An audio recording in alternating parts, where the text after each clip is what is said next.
আর অনেক সাবজেক্ট রয়েছে। এই সাবজেক্ট মধ্যে যে যত ভালো রেজাল্ট করবে তার স্থান তত ভালো হবে। তা দুনিয়ার মুখে আল্লাহ তাআলা আমাদেরকে পাঠিয়েছে সমগ্র মানব জাতিকে একটি উদ্দেশ্য ভালো আমলের। যেমন বান্দা দুনিয়ার মুখে ভালো আমল করছে কি করছে না। আর ভালো আমল বলতে কি বলছি আমরা? ভালো আমল, ভালো আমল। দেখুন, আমল অনেক রকম রয়েছে। জমিতে চাষ করা একটা আমল, একটা কাজ। সন্তানের জন্য বিদেশে খাটতে যাওয়া, এটা একটা কাজ। জান্নাতের আশায় নামাজ পড়তে আসা, এটা একটা কাজ। এই সমস্ত কিছু কর্ম, আমরা কর্মজীবনে কিন্তু আমরা আবদ্ধ হয়ে আছি। আমাদের জীবনটা কর্মজীবনের মধ্যে আবদ্ধ হয়ে আছে। এই কর্মের মধ্যে ভালো কর্ম রয়েছে, খারাপ কর্ম রয়েছে। আমাদেরকে যেটা করতে হবে ভালো কর্ম। ভালো কর্ম করলেই আমাদের এর প্রতিফল কি হবে? জান্নাত। খারাপ কর্ম করলে এর প্রতিফল হবে জাহান্নাম। আল্লাহ তাআলা বলে দিয়েছেন কোরআনের মধ্যে, ইন্নাল্লাযীনা আমানু ওয়া আমিলুস সালিহাত উলাইকা আসহাবুল জান্নাহ হুম ফিহা খালিদুন। অবশ্যই যারা ঈমান নিয়ে এসেছে এবং ভালো কর্ম করেছে, নেক আমল করেছে, এরাই হলো জান্নাতবাসী। আর এরা জান্নাতের মধ্যে সর্বক্ষণ সারা জীবন থাকবে, যার কোনো শেষ নেই। আর যদি খারাপ আমল করি আমরা, আল্লাহ তাআলার আদেশ থেকে যদি মুখ ফিরিয়ে নিই, সেই সময় আল্লাহ সুবহানাহু ওয়া তাআলা সূরা তাহার মধ্যে বলেছেন, ওমান আ'রাদা আন যিকরি ফাইন্নাহু মাঈশাতান দানকা। যে আমার জিকির থেকে, আমার স্মরণ থেকে মুখ ফিরিয়ে নেবে।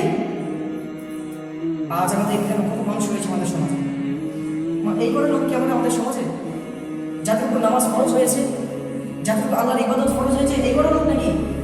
আপনারা বলেন, প্রত্যেকের বাড়িতে একটা দুটো লোক এড়িয়ে আছে, প্রত্যেকের বাড়িতে দুটো তিনটে লোক আড়িয়ে আছে, যারা নামাজে হতেই আসে না। এদের উপরে ফরজ হয়নি আল্লাহ তাআলার ইবাদত। আল্লাহ তাআলা বলছেন, দেখুন শুনুন আপনারা, ওমান আ'রাদা আন যিকরি ফাইন্নাহু মাঈশাতান দানকা। যে আল্লাহ তাআলার জিকির থেকে, স্মরণ থেকে মুখ ফিরিয়ে নেবে। মুখ ফিরিয়ে নেওয়ার অর্থ এটাই যে নামাজ পড়তে না আসা।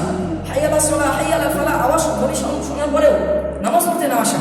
আল্লাহু আকবার, আল্লাহু আকবার শোনার পরে নামাজ পড়তে না আসা।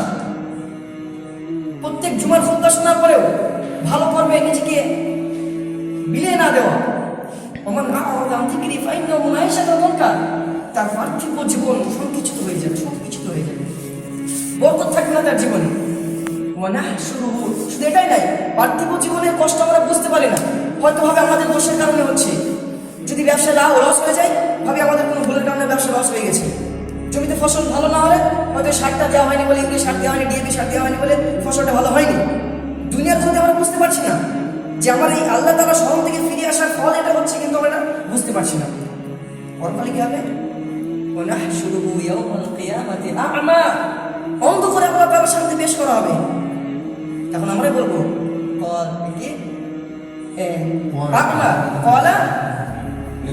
লিমা হাশারতানি আ'মা।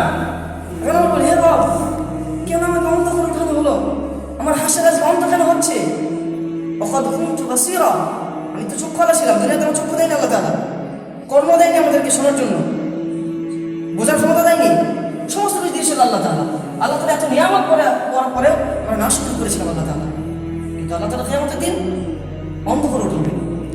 আল্লাহ তাআলা তারপরে বলবে, কাযালিকা আতাতকা আয়াতুকা ফানাসিতাহা। যে এমনি ভাবে তোমার কাছে আমার আয়াত এসেছিল, আমার জিকির এসেছিল, তুমি ভুলে গিয়েছিলে, তাই তোমার অবস্থা এমনটা। কি এই ধারণা আমাদের ভিতরে আছে যে আমাদের পরকালে একটা জীবন রয়েছে, পরবর্তী একটা জীবন রয়েছে?